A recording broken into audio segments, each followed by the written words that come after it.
game that was this afternoon. You know, that gives us a championship. I win $2 a pair of rubbers from a fella back home. How about me taking you out? It's all right with me. We can get rid of the interference. Hello, Johnny. Did you enjoy the Army and Navy game last week, Mildred? No, Army lost, and I bet on them because I fell for a cadet. And after all the years, I've been true to the Navy. Silly weather you have in these hills. You should be here in midwinter. Why, it gets so cold we could use Frigidairs for toasters. Byron and Charlie keep me so on the run, I never mind the cold here. I resent their selfishness in monopolizing your company. Don't be silly, Ken. As my brother Byron's roommate, you're just one of the family. I wonder why Byron wouldn't stay and have tea with us. Oh, you know his moods. He said he had a headache and was going back to the Dome. Oh, yes, I'll call him.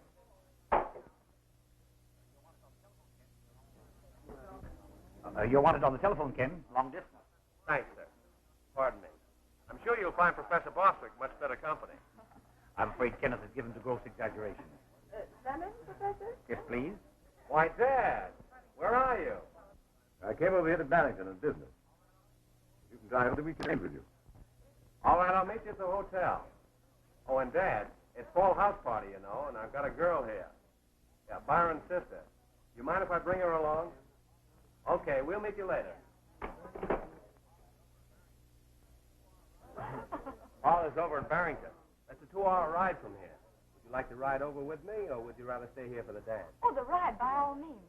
There'll be a full moon tonight, and it'll be beautiful. Can Miss Case come along? Why, certainly. If you like riding over rough country roads. I don't.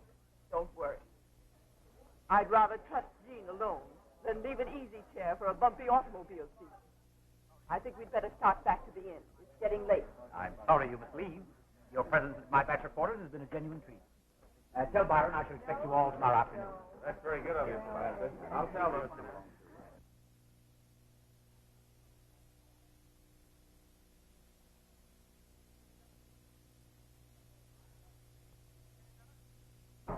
Oh, why? Headache any better? Well, no.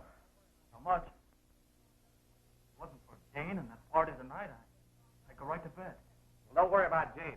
I just dropped her Miss Case at the inn. She's going to drive over to Barrington with me after that. That means the straight-laced Miss Case is going to be left alone. You won't see me. I'm going to stay right here. What time are you going to leave? Just finished tea, so I thought we'd start now. Then we can have dinner with Dad later. Why, you sure there isn't anything I can do for you? Positive. I just want to be alone. I've got some thinking to do. Plus, it aren't very pleasant. Certainly in the dumps. Well, take a hot drink and try to cheer up by the time we get back.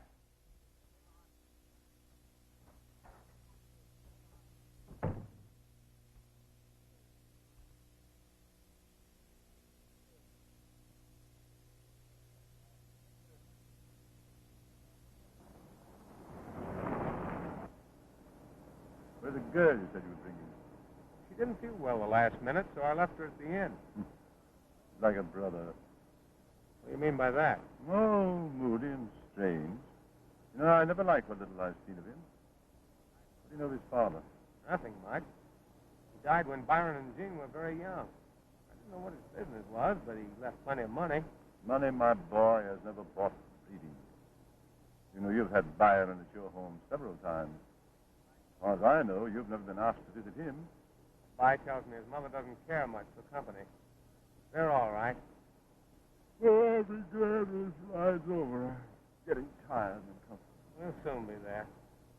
You'll stay up in the dormitory with us as usual. Yes, there's room. Of course there is. Number 29. You go right up and I'll take the car down to the garage. I'll probably be asleep, but the door's always unlocked.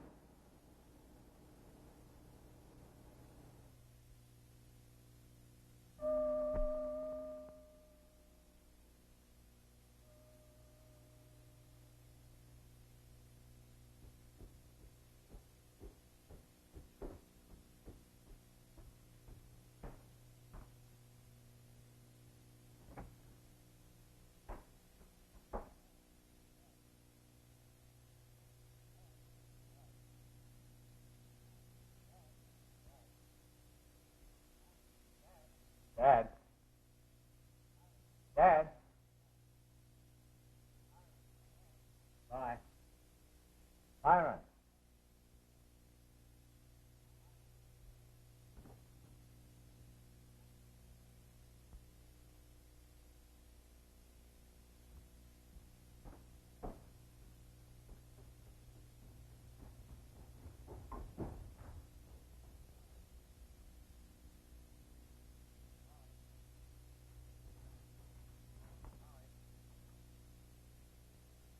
Ollie.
Charlie.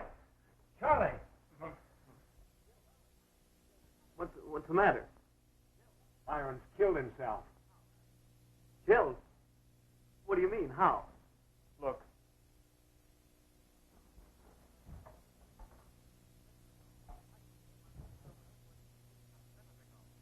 When did you discover him?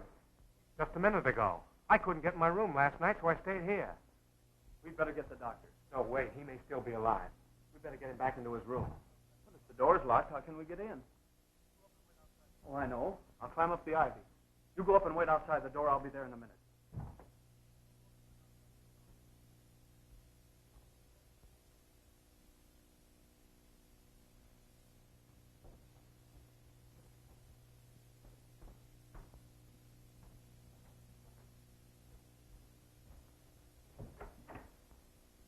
Is he?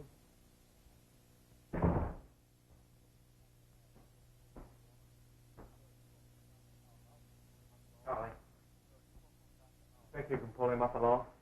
Sure, you go phone Dr. Howell. I'll handle this.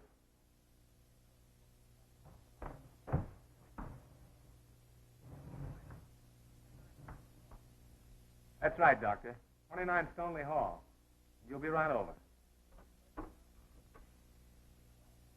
Get me the inn, please.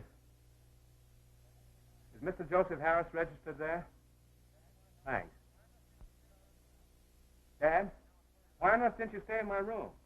Well, never mind now and hurry right over. Something terrible has happened.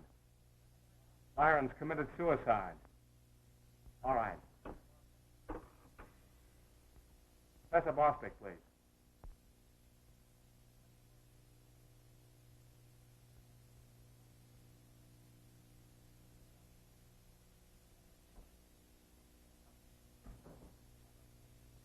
You get the doctor? Paul and Bossy, too. They're on the way over. How about my sister, Jean?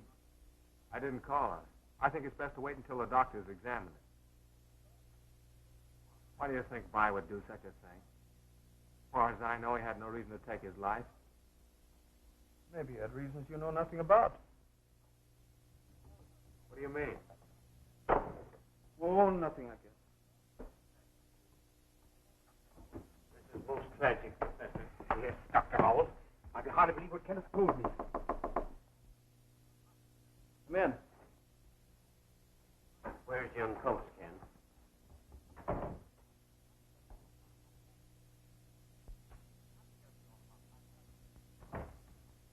Tell me all about it if you can, Kenneth.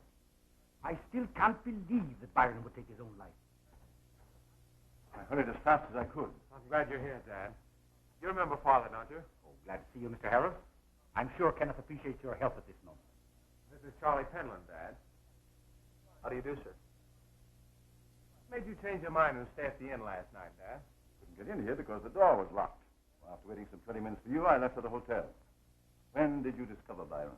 This morning. I couldn't get in here either last night, so I slept in Charlie's room. Thump of the body against the wall outside awakened me. Did you hear the same noise? No, sir. I didn't even hear Ken come in.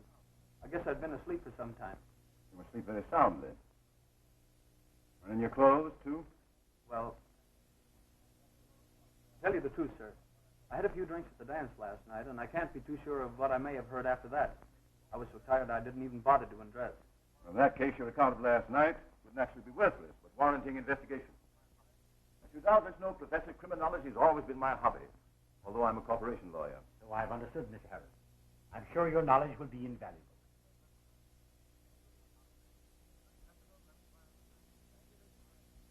Is that the rope by which Byron was hanging? Yes, sir. It's tied in a slip knot. I loosened it. Strangulation by hanging is a very nasty death for one to choose. Particularly where the rope is heavy and rough as this. What are you getting at, Mr. Harris? The heavier the rope, the more difficult it is for the knot to slip.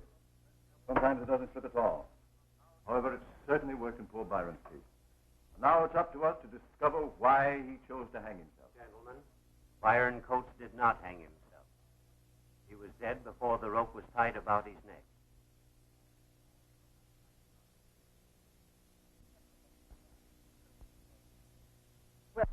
Sorry to disturb you so early in this case, but I've got to tell you something.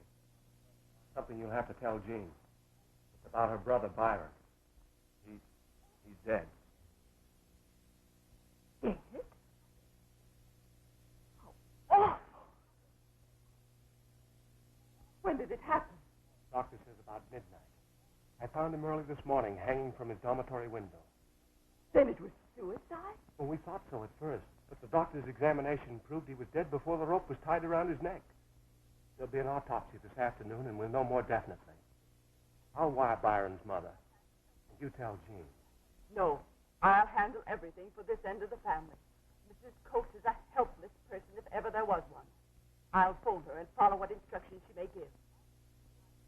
This is a terrible situation. You think it's murder, don't you? Well, let's not say that yet until we really know. Well, it's obvious. The person can't die and then hang himself later. There's liable to be considerable excitement here today. So Professor Bostwick has offered to give us our meals at his house so we won't be annoyed by outsiders. You tell Jean and I'll call for you at lunchtime. That's kind of the professor. We'll expect you at 1. I'll go up now and wake Jean. She slept quite long enough. If she came in when she said she was going to. Why, I didn't know she went out last night. She told me she had a cold and was going right to bed. I don't know anything about that. She suddenly decided she was going to walk over and see her brother and be back within an hour. Now, let's get all the facts straight. After you drop me in front of your dormitory, put the car in the garage. That's right. When you stop for a sandwich, the campus grill.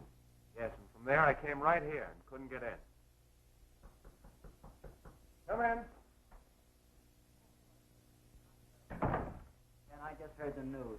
Gee, I'm terribly sorry. Oh, excuse me, Mr. Harris. That's all right, Bill. I was just leaving. I think I'll go downstairs and have another little chat with Charlie Penland. And I'll meet you later at Professor Bostwick. Isn't there anything I can possibly do? Poor old By. He was a swell fellow. He certainly was, Bill. Swell roommate, too. I can hardly realize it. Why, I only saw By and spoke to him at 11 o'clock last night. You did? Where? Why, right here. I leaned out my window and asked him to go eat with me. He leaned out and said he was half undressed and was going to bed. Well, I fooled around a while, and then I heard your door open and close. I thought, of course, it was you. So I went to the window and yelled the second time for you. I looked out and said you weren't in. So I asked him if he was walking in asleep. He said no, he had a visitor. And he laughed and said good night. Bill, that visitor might have been By's murderer. Gee, I never thought of that. Was By in pajamas the second time he came to the window? Yeah, and a gray bathrobe, too. And I saw the stripes on the collar of his pajamas. Stripes? Sure, why? Well, he had on plain blue ones when I found him this morning.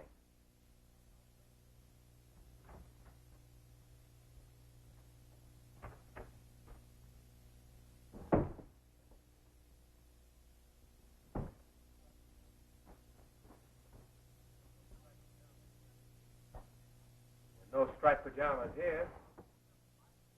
Now that you mention it, I distinctly remember By had been wearing a striped pair the past few nights. This is the robe I saw him wearing, Ken. Funny he should hang it up. Look. Blood. He must have cut himself shaving. You don't cut the back of your neck when you shave, Bill. Listen, come tell your story to my dad before the local police get in and gum up everything.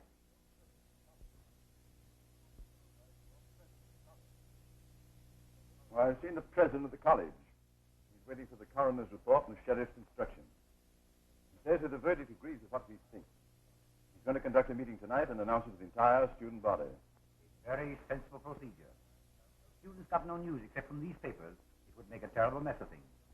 Well, Dad, Bill Smart has just told me something which may be of great importance. Fine, Bill. What is it? Well, sir, I talked to Byron twice last night. Once at 11 and again a half hour later, at which time he had a visitor. I thought, of course, it was Ken. Yes. I'm in the lobby, Gene. You and Miss Case are to go to Professor Bostrick's with me. Fine. Hello, Sam. Came over here looking for Ken. I'm going to see Ken in a few minutes over at Bossy's house. Why not come along? Well, I can. I got choir rehearsal in 5 minutes. You might tell Ken this. I heard someone going to their rooms last night around 11. I peeked out my door to see who it was. Well, who was it? I would rather wait and tell that to Ken and the proper authorities. Listen, tell Ken to meet me right after choir rehearsal. All right, Sam. I'll see you later, So Charles. long. Who was that boy you were speaking to just now? Sam Anderson, a classmate of ours. He has some important information concerning By's action last night. Huh. Seems to me everyone has a finger in this pie, except the police. You're wrong, Miss Case. I understand the sheriff and his men have been on the case all morning. And that's all I know, except that I met Sam Anderson at the inn a short time ago, and he wants to see you after choir rehearsal. Sam says he knows who By's visitor was last night. Wouldn't he tell you who it was? No. He said you or the police would get that information. And don't fail to see that boy, Ken. It's most important. We've all heard Ken's and Bill's story of the mysterious visitor in Byron's room, the missing pajama single. We've also told our individual stories of where we were last evening at the supposed time of Byron's death. All but you, Miss Cool. You were supposed to have retired about 9 o'clock because of cold. Then will you kindly explain how it was I saw you enter the hotel as I was registering about 2 o'clock this morning? I'm sure you're wrong. I was in bed hours before that. I'll vouch for what Miss Coates has said. She's not in the habit of wandering about strange hotels at such an hour. I'm very sorry to say one of us is lying. I assure you it isn't I. Dr. Howell is calling you, sir. Oh, pardon me.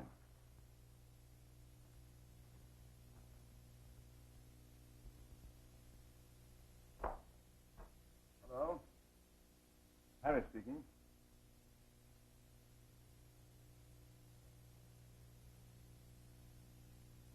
I understand. All right, goodbye.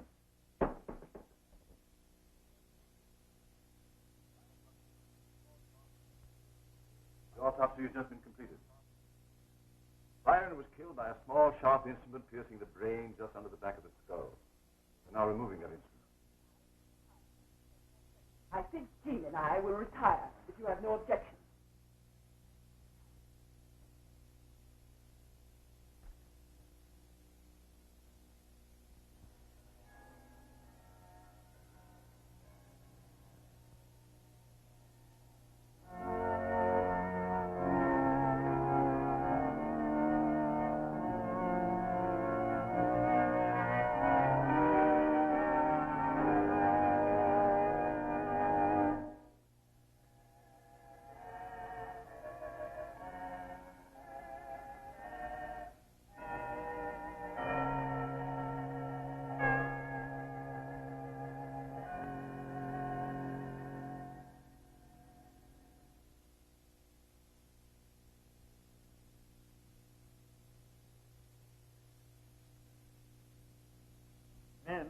and women of the college. It is not the custom to use the auditorium for an announcement of the type and nature that I have experienced. But something has happened of such importance that tradition must be dropped. One of your classmates last night met his death in a dormitory. Of course, I cannot go into details at this moment, but this I can certainly say, that indisputable evidence points to the fact that the boy, Byron Coates, was murdered.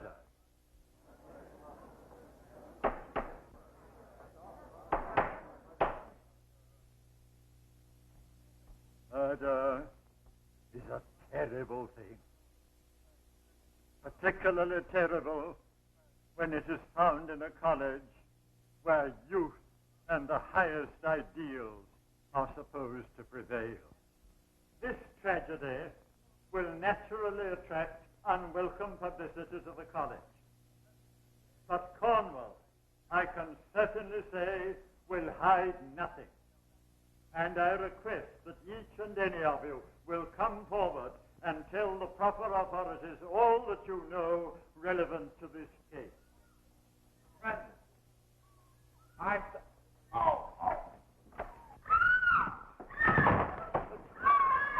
Gentlemen, ladies, please. Order.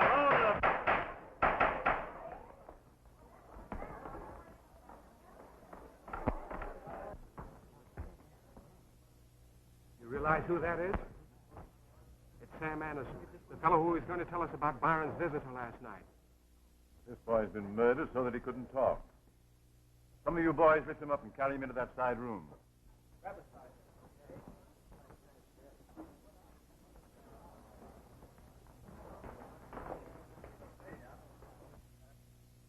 Poor Anderson was killed in exactly the same manner as Byron, naturally proving both crimes were committed by one person.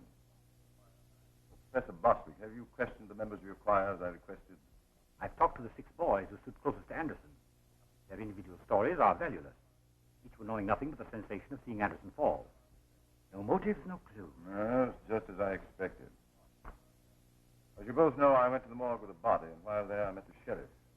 He's asked me to help him in these cases. I merely mentioned this so that you'll not misjudge my questioning you. You really think Anderson was killed because of what he might have disclosed? There can be no other motive. Ken, have you a flashlight in your car? Well, yes.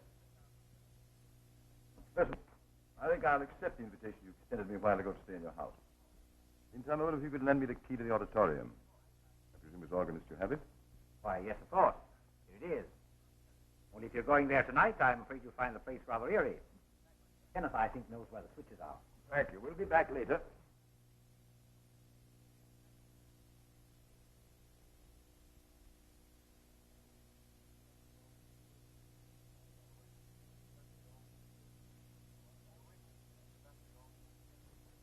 Is there a way for me to get into the back of the organ? Yes, there's an entrance from either side of the pipe. Dad, don't you want me to go with you? No, I'd rather you wouldn't. I have a theory. I think I can work out better alone. You go back to your room, and I'll be there in a few minutes. Then you can drive me back to Professor Bostwick.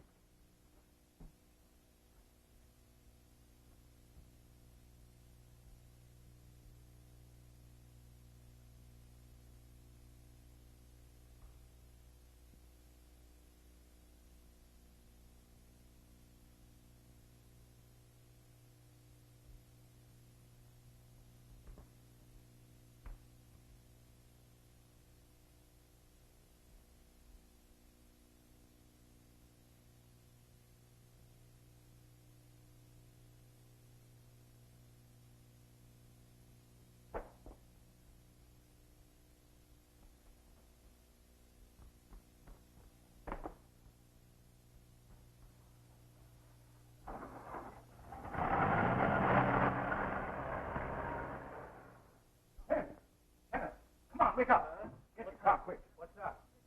Did you go in the organ? I did, and in the shadow, I saw the man I think we want. Come on, quickly, follow him. He's head for the first town north. We're chasing a Ford that has a long start on it. After we left the auditorium, I started upstairs to the choir loft. I immediately heard the slight sound of someone else moving above me.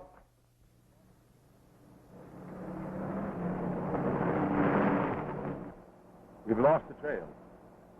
Well, what do we do now? Well, we go back to the auditorium, and this time you're going in with me. Okay.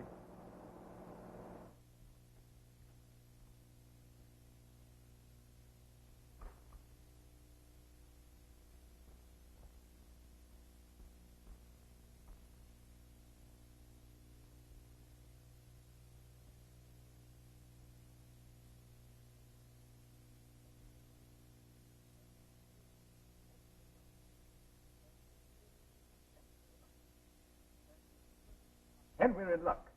You know what that is? Why, it's a needle. Hey, maybe it's the murder instrument. Or the brother to it. Come on, let's get out of here and try to prove our theory. Good evening, Doctor. Good evening, Mr. Harris. Glad you're here. The sheriff left a while ago for your son's room in the dormitory. And I suppose you have something to report or show me. I have. The autopsy of the second body has been completed. The result was identical to that of the first autopsy. Each man was instantly killed by a violent piercing of the brain at the base of the skull. In the brain of each body, we found one of these.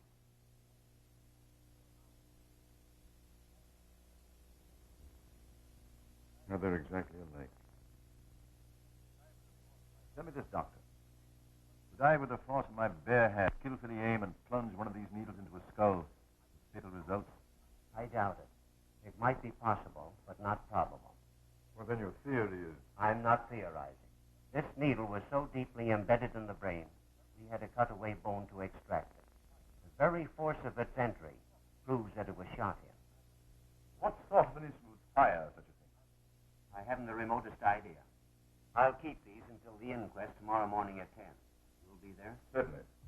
Good night, Doctor. Good night.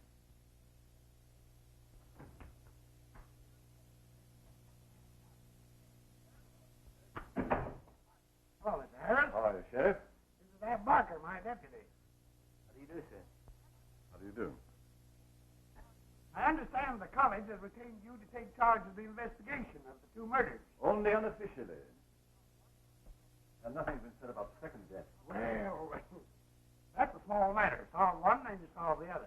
Oh, I'm not so sure about that. I don't understand you, Mr. Harris. I'm just a country sheriff with a hardware business as a sideline. I don't know much about the murder mysteries, except what I've seen in the movies. And I'm not ashamed to admit that me and my men are a little over our head in this thing. What do you mean, Sheriff? Well, I hope you won't be offended, Mr. Harris. But I suggested to the president of the college this afternoon that we call in several police detectives from the city. As the official representative of the county, that's naturally your privilege. Oh, now, hold on, Mr. Harris. The president said that you were a mighty clever man, and that for the time being he preferred your methods to that of the city police. Now, Barker and me here are willing to help you. Of course, we're not the smartest sleuths in the world. Are we, Barker? Ain't never had a chance to find out up until now. No one around here does worse than break traffic laws. But the wise man who knows his own limitations. I don't aim to be no blundering backcountry sheriff, the kind they have in mystery stories. About all I can offer you is guns and manpower. Well, I know we're going to work together perfectly. I, too, have read detective stories. Matter of fact, I've written several of them, but I've always sworn that I'd never be an amateur book detective. No, I never smoked opium or played the violin. I know no one connected with Scotland Yard and nothing about the French secret police. I've never owned a magnifying glass, and I've never worn rubber heels. Okay. Tell me, any suspects? Well, not at the moment. Have you? We have a couple of ideas. Well, Barker's right, but our theory concerns the second murder. Doc Howell says that those needles were fired into the brain by some sort of a gun. Now, no one ever heard any shots, did they? Go on. Well, compressed air shoots things, doesn't it? And when we think of compressed air, we've got to think about that organ, which is full of it. Now, I ain't mechanically minded, but it's possible that a certain contraption could be hooked to one of the pipes of that organ, so that when a certain note on that organ was struck, it would release and shoot one of those needles. Who was at the keyboard of the organ? by Professor Boston, of course.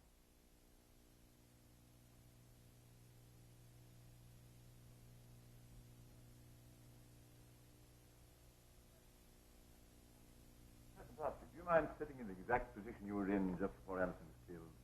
Certainly not.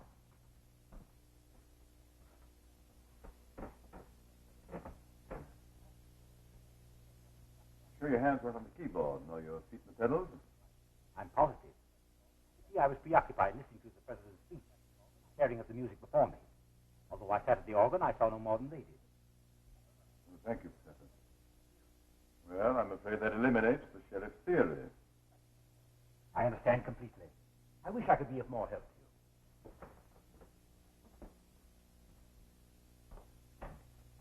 Come in.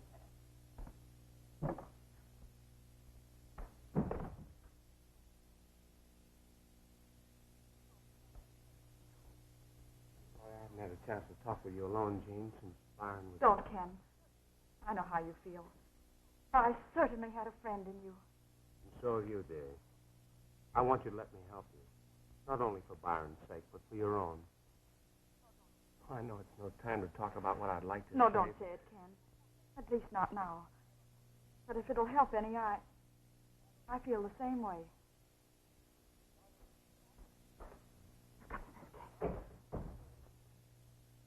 Father will be here in a few moments. Huh? I knew it. More third degree. Oh, he'll be very important, of course, but not overbearing. Miss Case and I have been making all sorts of wild guesses about poor Byron, that Anderson boy. You see, I wasn't there, and no one has really told me about anything that's happened yet. Weren't you there, Miss Case? I thought I saw you when I came in. Yes, I was. But I sat so far to the side I couldn't see a thing. It's his father now. Yes? Jean, may I see you for a few minutes? Why, of course. Jean, I want you to talk to me about Byron, just so I never met the boy. Tell me about his habits, his friends, his home life.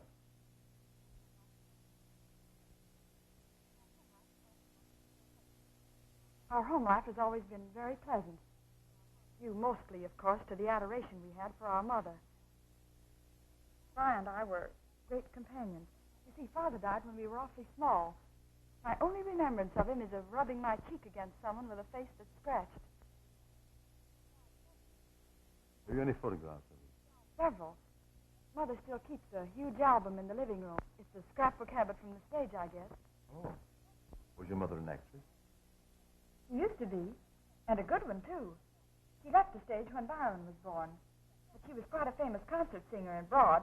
In fact, it was in Paris that she met Father. At least that was where they were married. But have you any remembrance of living elsewhere than Boston? Oh, my, yes. We traveled extensively. Until 10 years ago, when Mother felt we should settle down. So she bought an old house in the most sedate part of Boston. It's a nice house, but a lonely one. Lonely? Why? Well, Mother isn't Boston, if you know what I mean.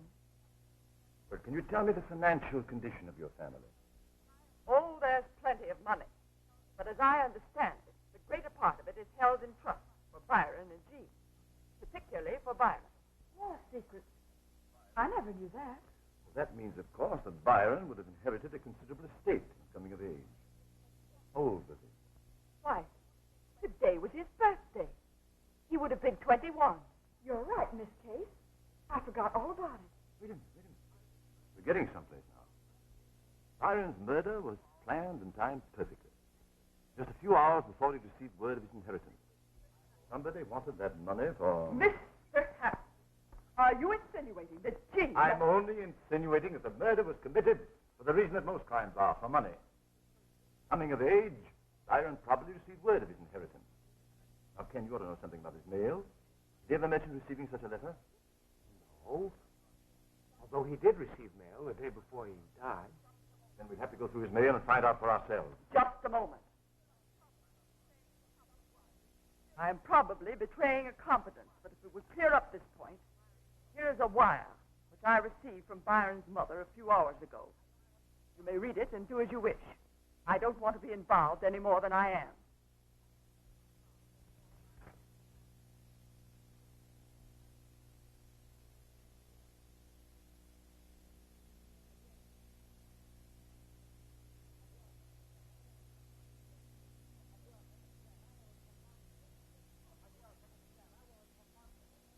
My dear, I'll thank you for this later. Come on, Ken, we're going to your room as fast as we can. Oh, but Dad, I want to talk to Jean. Later, come on, quick. See you later, dear.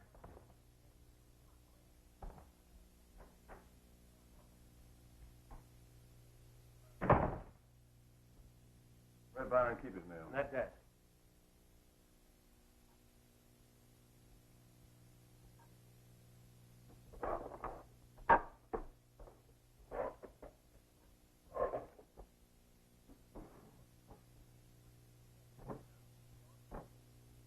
There's nothing here. Dad, someone's rifled this desk. Why, these drawers were filled with By's mail.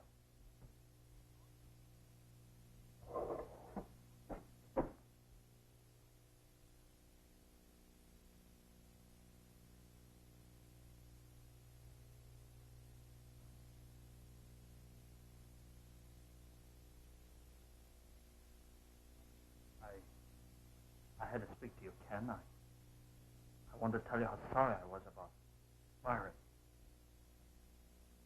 I know he never liked me, but I liked him.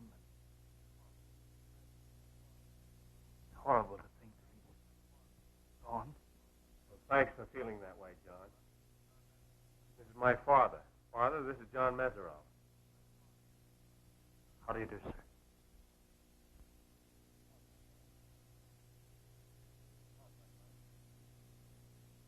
Pardon my staring at you like this.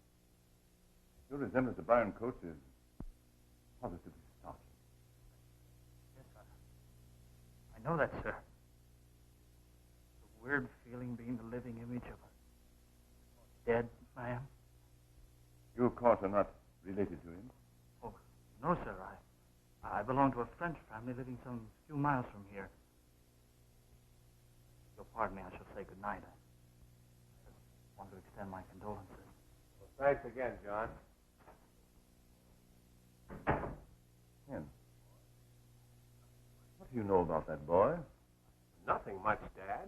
He's in the junior class and the son of a Frenchman who runs a roadhouse near here. He's not generally liked, and Byron was particularly antagonistic toward him because of their resemblance. I used to say he rather enjoyed his own face and didn't care to see it spread around. Ken, jealousy is often the motive for crime. You surely don't believe that Mesereau would kill By because of their resemblance, do you? Why, they had nothing in common but appearance. Why, my boy? Somehow I feel that this resemblance has a deeper bearing in the case than we know. However, I shall investigate him in the morning after the inquest. In the meantime, there's something I want you to do. What? Byron's body's going to Boston in the morning. And you're going with it. Oh, Dad, I don't want to do that. You do as I tell you. The sheriff and I are perfectly capable of taking care of things here. And I need someone to interview Byron's most interesting mother. But Jean and Miss Kay should do that, not me. You're wrong, my boy. I'm keeping them here for a purpose. If things are as they should be, Byron's mother will consider that her last letter possibly to have been suicide. And I want you to make her keep that thought until we find out what she wrote him.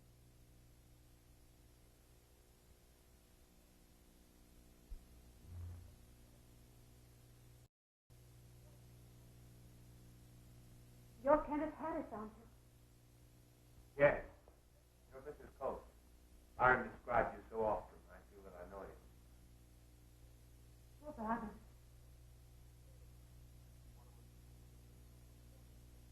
Please tell me, where is he? At Waterman's funeral rooms downtown. I shan't see him. I couldn't stand that. I'm going to try not to be sentimental. I know you share my grief. And I want you to tell me all about it. You see, they wouldn't let me see the papers. And I know nothing except what Miss Case told me over the telephone.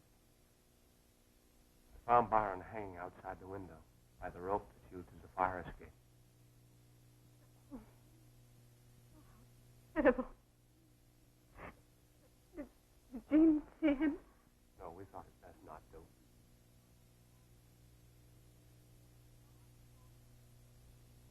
Such a darling. Now that he's gone, I can only remember him as a child. Have you ever seen his photos? Will you bring me that album over there, please?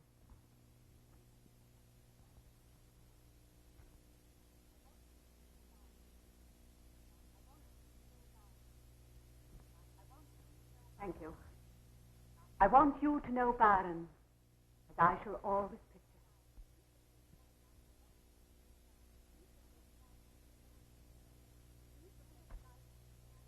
picture. These were taken when he was 3 years old, full of life and play. Here he is, the day after his first haircut. The day he lost his baby curls and became a little man.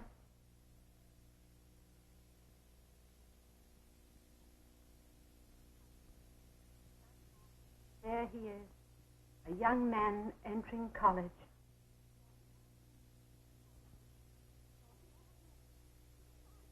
My boy.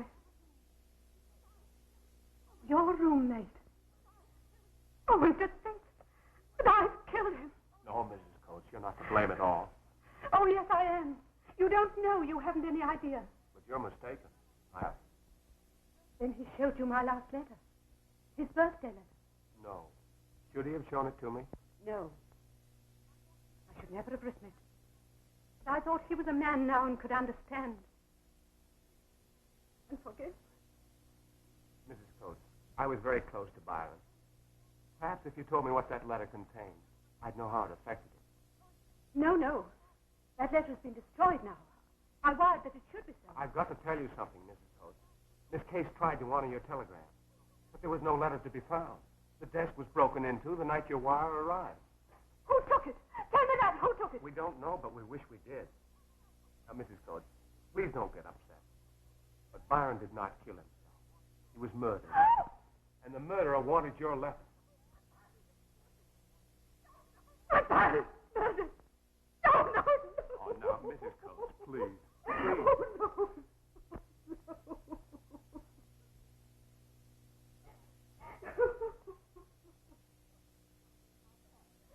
Mrs. Coates must not be disturbed further.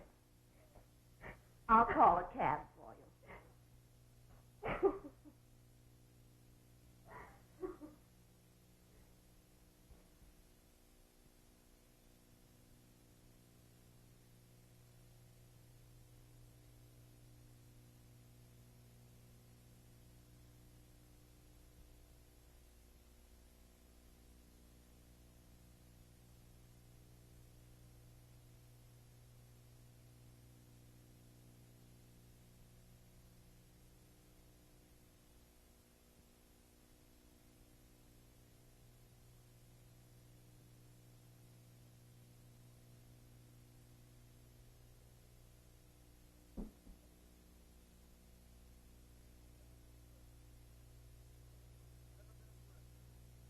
Sheriff, you did a clever bit of work in unearthing this contraption from the college grounds. Wasn't a bad bit of sleuthing, if I do say so myself. I also found out it belonged to Professor Brand. I had Barker tell him to come up here. Come in.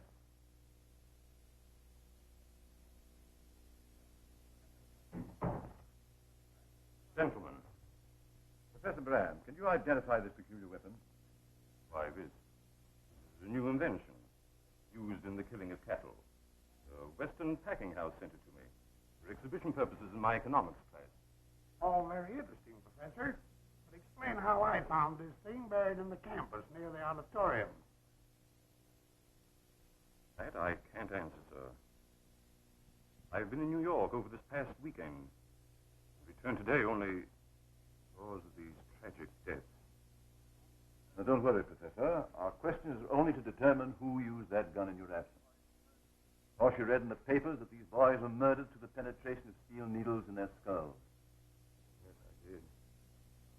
The cause of my present anxiety. You see, this gun is a most uncommon instrument. And to my knowledge, the only one within miles of here that could have shot those needles. Did you ever shoot that gun yourself? Yes. Into the woodwork of my classroom for demonstration purposes. You see, the packing house included 3 needles as ammunition for the gun. 2 of the needles were found in the bodies. Is this the third? Yes, I believe it is. I'm positive. Hey, where did you get that needle? You've been holding out on the law. Never mind. I'll explain that later. Now, Professor, there's only one more question. Can you explain how that gun was taken from your possession? I can. Perhaps I made a serious mistake, but Byron Coates saw me demonstrate the gun in my economics class. After the lecture, he asked to borrow it over the weekend. Coates is a level-headed student. I granted his request with no other thought in mind than that he wanted it for further study. Byron had the gun, eh? Pardon me, Professor. You have to keep the gun as material evidence.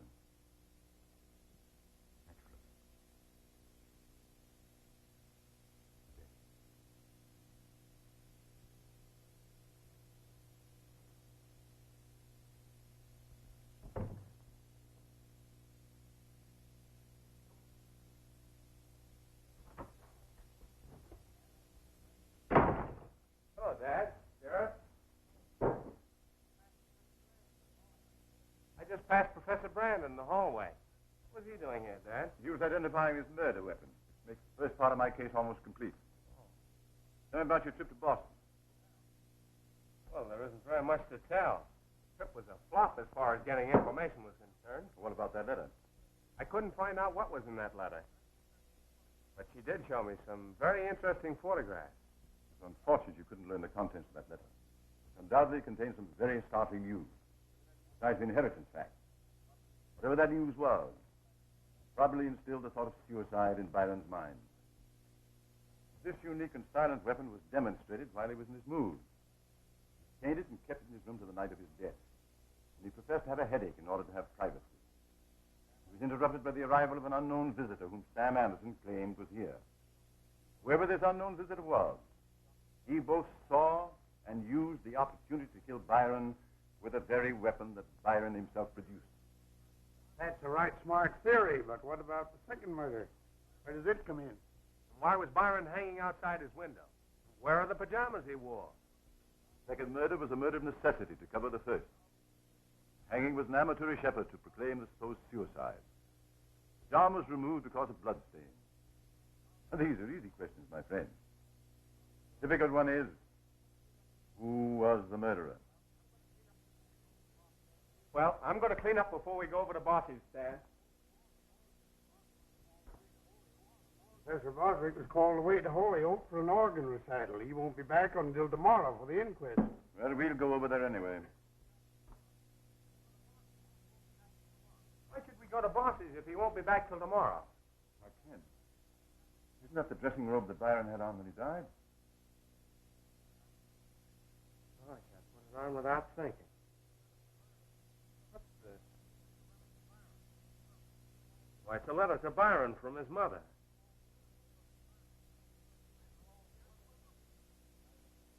It's the one we're looking for. I'm the law here. Give me that letter. But I represent the university. Now, wait a minute. Remember, Miss Coates wanted this letter destroyed, unread. I'll prevent that. I demand it as evidence. Have it in due time. I understand your feelings, Ken. Take the letter to Jean. She shall read it for us. Your mother's letter to Byron has just been found. We've decided you should be the first to read it because of its evident personal content. You, of course, realize that I was instructed to destroy that letter, do you not? There's nothing to stop me from still doing so. Your obligation to justice will stop you. Suppose you take this in the living room and read it, and we wait for you here. Well, I think it's merely a family skeleton. If so, I ask the right to tear it up. But if it has any positive bearing on Vi's death, I'll give it back to you, and you may read it to everyone here. This is a funny murder case. You and me are the law, but we don't get no evidence or clues until everybody else is through with them. Yeah, and I don't like it. You'll have to assume the responsibility for this. Of course. Jean. I don't want to know what's in that letter under any circumstances. So I'm going to take a walk on the campus until the whole thing's over.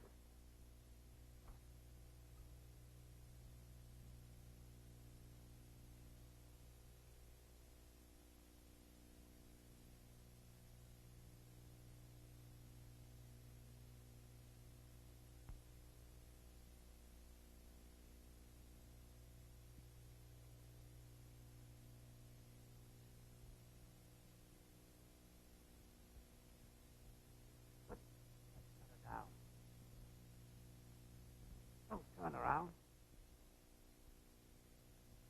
Stand up. Face the wall.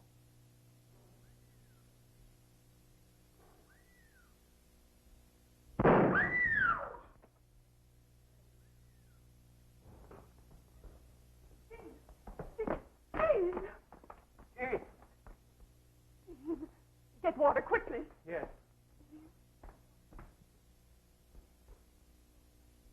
She all right? Oh, I must have fainted.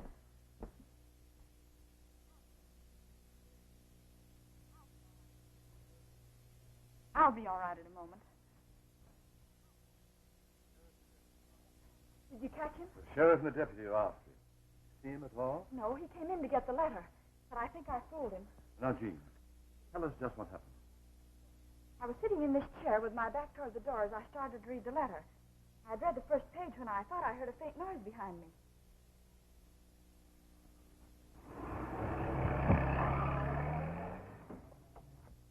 We'll take no more chances. You read it aloud, Ken, and at once.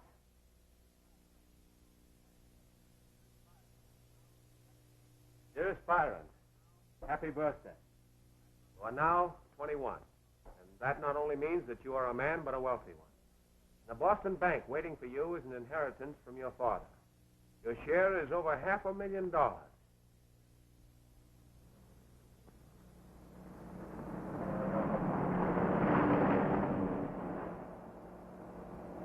I guess we should have stayed with the sheriff's car on the main road. But I've got a hunch that this will lead us to something more than a pasture.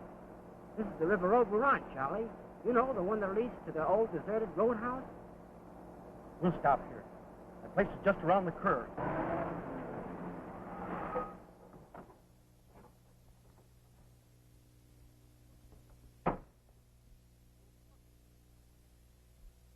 Look, there's a light in there. Nobody's lived in that place for over 100 years. Bill, that must be the fellow. I'll stay here. You go back and get the sheriff and the rest of them. If anybody tries to leave that house, they'll find it unhealthy. I'll make it as quick as I can. Okay.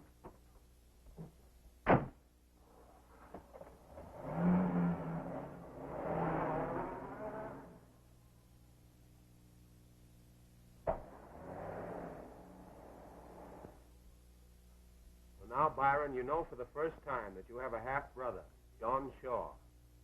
He would be a year older than you are now.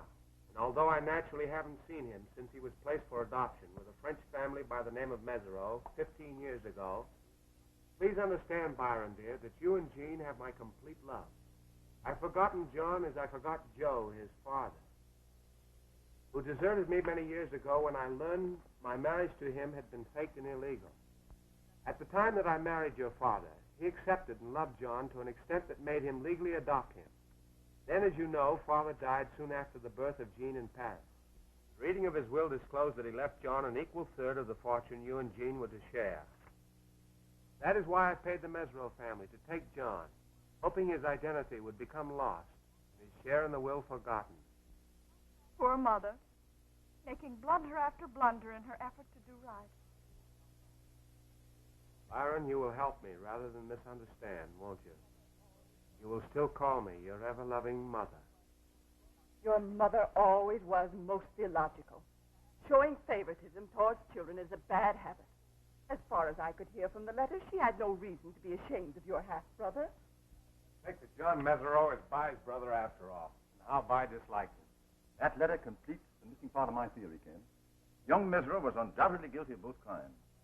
In some way, he found out the contents of his stepfather's will and determined not only to have his share, but Byron's, and even possibly Jean's. But how could he have learned of the will, Mr. Hand? Well, it's very simple. Byron read the letter and blurted out the news to Mesereau at his first opportunity. That opportunity being when Mesereau came to see him the night he was killed. Stop! Who? We don't know who he is. But the fellow we followed is in the old roadhouse on the river road. Come on. I'm going to. No, you mustn't, Jane. No, You're quite right, Kenneth. She's had enough excitement for one night. Yes, darling, you stay here.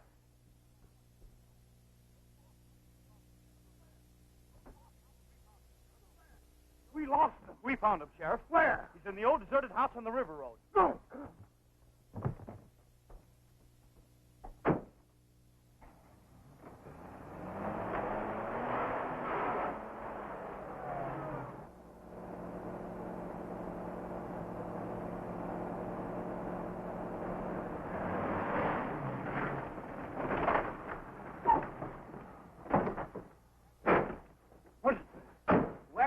that place is still there. He shot at me twice. I did a little exploring, and I found his car. I ripped the battery out, then I tried to get in the house.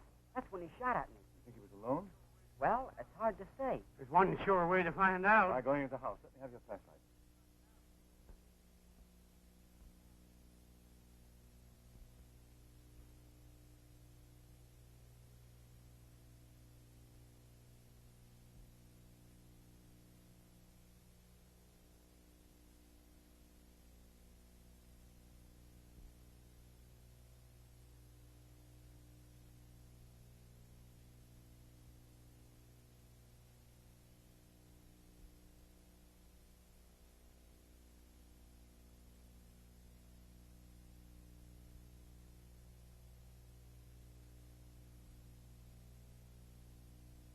Going up them stairs, Sheriff? Try something else first.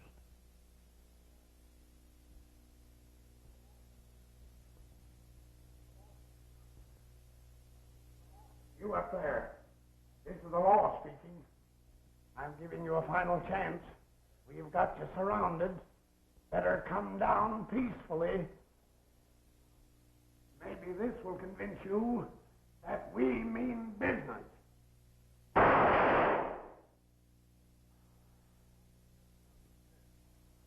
I guess we'll have to chance those stairs. Parker and I will lead. Wait. I'll call him by name. John Misrule. John Shaw.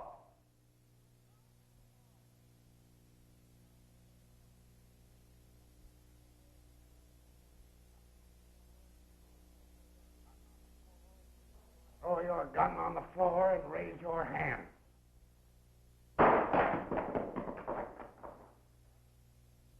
What do you want me for? Murder of Byron Coates. No. No, I didn't kill him. You can't accuse me of that. Then I arrest you for the murder of Sam Anderson. Yes. Yes, I did kill Anderson. I had to. I didn't kill Byron. He was my brother. And who did it, Mesro? Tell me. No, don't shoot. I'll tell. It was...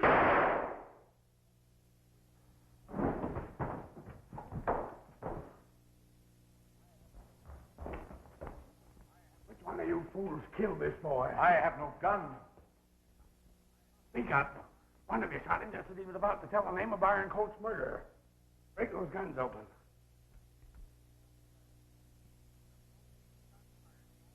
There was only 2 shots fired from all these guns, not counting the one which killed Mesro.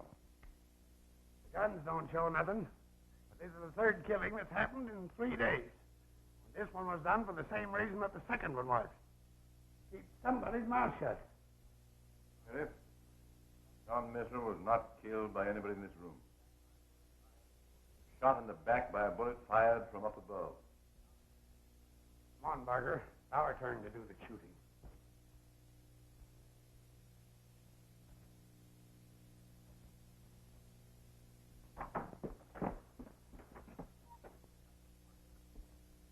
You go that way, Barker. I'll go in here.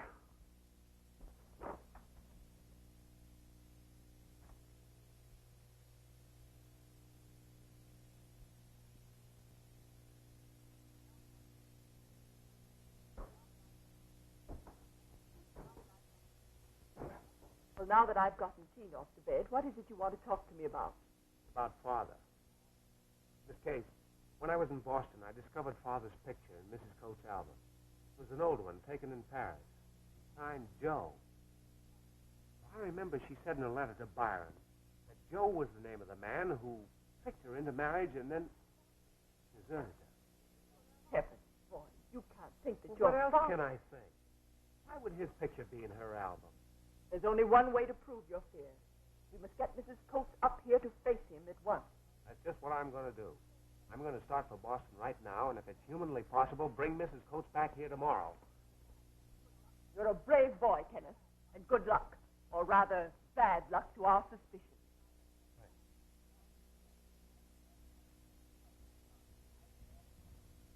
Ah, Miss Casey, just the person I want to see. Come, Mr. Harris. More questioning. No, not exactly.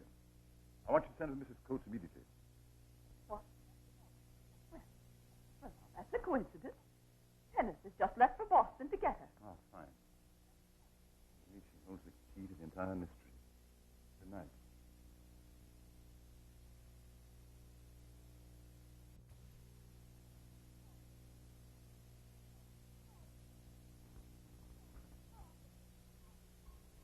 Mother. Why didn't you tell me you were coming? Oh, my dear girl. I should have been with you all through this. Oh. Father was in the dining room when we had breakfast. He should be here any minute.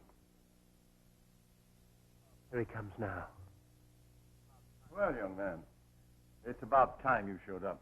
Dad, I want you to meet Byron's mother, Mrs. Coates. How do you do? Coates? Why'd you stare so? Well, I'm sure we've met before. I don't think so. Though we should have, with Byron and Kenneth rooming together for so long. You seem to fit in the past. I have it in Paris. Great heavens, Lucille Florent, the concert singer, proposed to Paris. Don't you remember me? I was a student, and a mutual friend brought me to your dressing room. We had supper that evening, and the next day we went riding. And you lost a heel getting out of the carriage. Joe Harris? Yes? Why, of course, now I remember. You know I still have a picture of you somewhere at home. No. What a coincidence meeting like this. We must have a long talk later on. Will you come upstairs with me, dear? Of course, Miss Case and I will help you, Mother. We'll see you at Professor Bostwick's.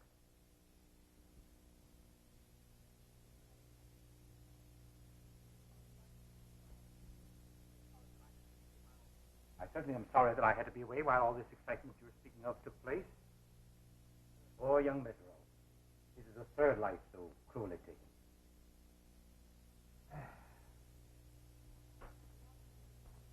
Good afternoon. Are the others here? Oh, yes, and Professor Bostwick is back from Holyoke, too. Thanks.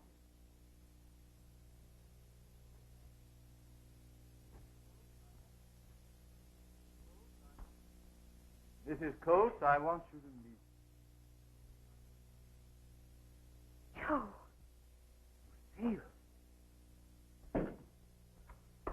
Just a minute, Mr. Shaw. What do you mean, Shaw? That's Professor Bostwick. That man is John Mesereau's father.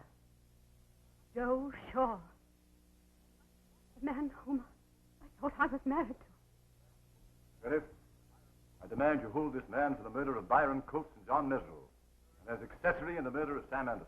You're darn tootin', I will. Why, I don't know what you're talking about.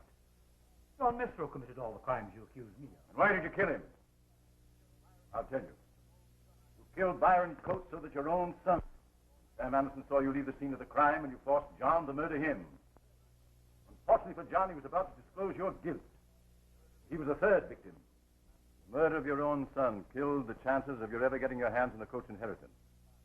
If John had lived, he'd probably been your next and last victim. Wait a minute. You're a very clever man, Mr. Harris.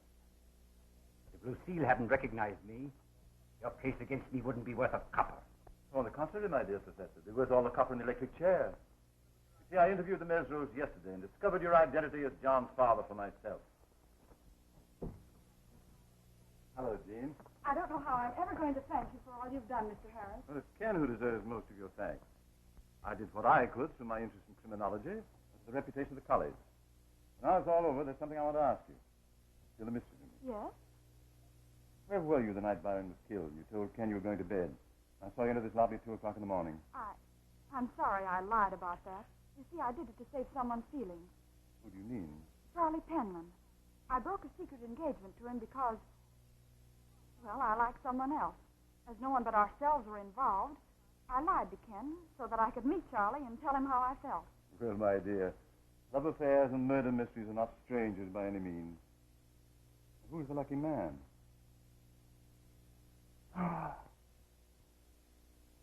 Here comes Ken. Don't mention what I've told you. Oh, no, I shan't. He's detective enough to find out for himself if he should know. Hello, Dad. Jane. Well, things are very quiet on the campus. There hasn't been a crime all day. Gene is guilty of a very common crime. I'm going to let you solve it. Gene, before I find out what you're guilty of, let me make a confession. Now, wait, Ken. Let's not get all confused. Tell me what you wanted to say the other day. The other day? Oh, yeah, I remember.